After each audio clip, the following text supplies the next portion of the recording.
Please open in your learning workbook to page 181 and read along as we learn together. Use exponential functions to compute compound interest. Borrowing and investing money is an important part of life. Investing in your retirement is particularly important in planning for a comfortable, happy end of life. In this class, we discuss compound interest accounts and continuously compounded interest accounts. Each has its own formula. We start with the compound interest formula. The compound interest formula says f equals p parenthesis 1 plus the fraction r over n close parenthesis to the nt power. All right, so this formula has 5 variables in it, which makes it one of our bigger formulas of the semester. F is the future amount of money and is expressed in dollars. P is the present amount, sometimes referred to as the principal, and is expressed in dollars. R is the interest rate and must be expressed as or converted to a decimal when used in the equation. N is the number of times the account is compounded in 1 year and has no units. T is the length of time involved and must be expressed in or converted to years. Now I'd like to talk about these last 2 variables. The underprepared student will confuse N with T. So let's talk about each one a little bit. N is the number of times the account is compounded in 1 year. So for example, let's say hypothetically that your account was compounded monthly. That means every month your account gets more money. So how many times would that happen in 1 year? There are 12 months in 1 year. So if your account is compounded monthly, N equals 12. However, contrast that with T. T is the length of time that it's involved. So let's say you put your money in an account and it's being compounded monthly. Then we know N equals 12. But T is the number of years you leave your money in the account. So if you leave it in there for 2 years, T is 2. And if you leave it in there for 5 years, T is 5. Okay, so now that we've talked about N versus T, let's give a few more examples of how we can determine the value of N for our problem. Accounts can be compounded in a variety of ways. Daily, weekly, biweekly, monthly, quarterly, semi-annually, and annually are just a few examples. So let's talk about each one. Daily means you get new money every day. So how many times would that happen in a year? 365, because there's 365 days in a year. Weekly means you get more money in your account every week. So how many weeks are in a year? That would be 52. So if you see your account is compounded weekly, that's telling you that the value of N is 52. If you get paid bi-weekly at your job, that means you get paid every other week. So half of 52, which is 26. There are 12 months in a year, 4 quarters and $1. Semi-annually means 2. Why? Well, because semi means half. Half the year goes by, you get paid, then the other half of the year goes by, and you get paid. So how many times did you get paid in that 1 year? Twice. N equals 2. And if an event happens annually, it only happens once each year, so annually means that N equals 1. You might have noticed that I skipped over the row where it says continuously. The reason why is because continuously is its own formula, which we will learn now. All right, continuously compound interest formula. This is the Pert formula. F equals P e to the RT. The variables mean the same thing as what they did before. F is future money, P is present amount of money, also referred to as the principal. R is the interest rate, which we talk about as a percent, but must be converted to a decimal before we put it in the equation. And T is the length of time, in years.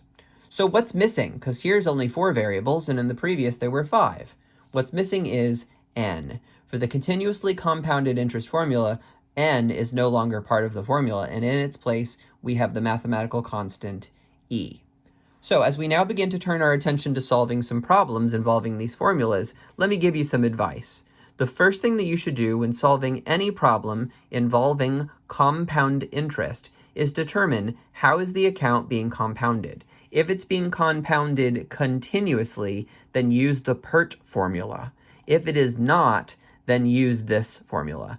F equals P parenthesis 1 plus the fraction R over N close parenthesis to the NT power. All right, let's look at an example. Suppose that $5,000 is invested and pays 6.5% per year under the following compounding options: A, annually, B, quarterly, and so on. So this is really 5 questions in one. We do for annually and get an answer, then we do for quarterly and get an answer, and so on. Determine the total amount in the account after 10 years with each option. Okay, let's begin with annually. So we're going to have $5,000. We're going to invest it in an account that pays 6.5% per year, compounded annually. All right, so how is the account being compounded? Is it continuously? The answer is no. So we do not use the Pert formula, and instead we use this formula. Now you might have noticed that here the formula starts with A, whereas here the formula starts with F. They're the same formula. Whether it's an A or an F, that represents the future amount of money. All right, so let's go ahead and plug in. We have to identify the value of all of the variables. So F is the amount of money in the future. That's what we're trying to find in this problem. P is the present amount of money that we're investing, which is $5,000. So we put 5,000 in the P position. Then we have 1 plus, which is just part of the formula. R is the interest rate, which is 6.5%. We have to convert that to a decimal, so divide by 100, and that gets 0.065. N is determined by the fact that it's being compounded annually. An event that happens annually happens once in a year, so N would be 1. And then finally, T is the number of years, which we know is 10.